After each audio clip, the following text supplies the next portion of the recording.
रामपुर के जंगल में सभी जानवर मिलजुल कर रहा करते थे। उसी जंगल में बहुत घना बरगद का पेड़ भी था। सभी जानवर उस पेड़ से दूर रहते थे क्योंकि उन सबका मानना था कि उस पेड़ पर भूत रहता है।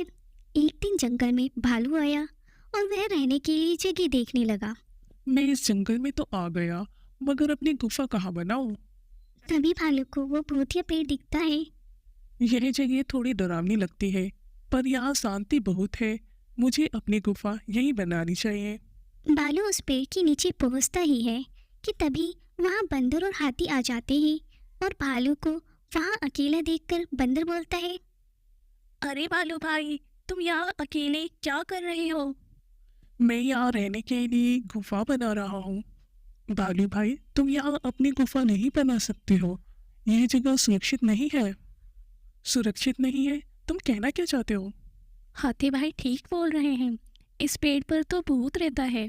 तुम मेरे घर के नीचे अपनी गुफा बना लो, वहाँ तुम्हें कोई परेशानी नहीं होगी। अगर ये सच है तो मैं अपनी गुफा बंदर भाई के घर के नीचे ही बनाऊंगा। तीनों वहां से चले जाते हैं। भालू अपनी गुफा ठीक उसी पेड़ के नीचे बनाता है जिस पेड़ पर बंदर रहता था। भालू निश्चित होकर वहां रहने लगा। एक दिन भालू जंगल में घूम रहा था। घूमते घूमते वो उसी पेड़ के नीचे जा पहुंचा। अगर इस पेड़ पर भूत रहता तो वो मुझे इतने दिनों से दिखाई क्यों नहीं दिया? मुझे लगता है यहाँ जरूर कुछ गड़बड़ है। भालू का ऐसे कहते ही पेड़ के ऊपर से आवाज आती है।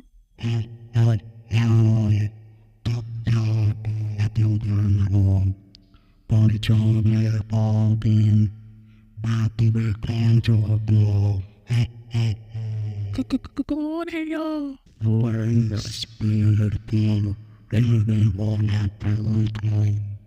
भालू डर कर वहां से भाग जाता है। भूत भूत, भागो भागो। वो अपनी गुफा में पहुंचकर बंदर को बुलाता है। बंदर भाई, मैंने अभी भूत को देखा, वहीं उस भूतिया पेड़ के नीचे। क्या भूत?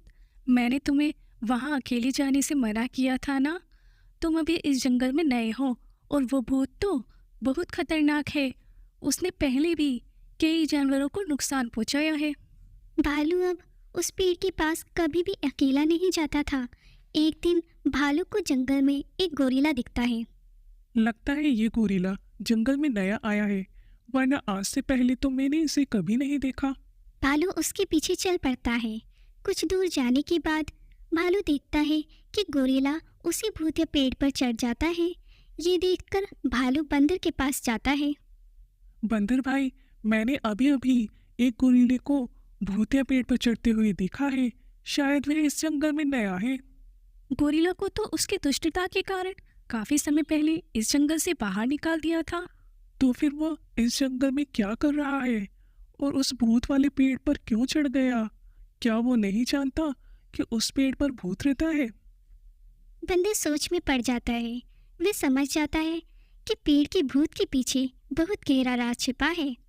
बंदर रात को भूतिया पेड़ के पास पेड़ पर छुपकर चिल्लाता है।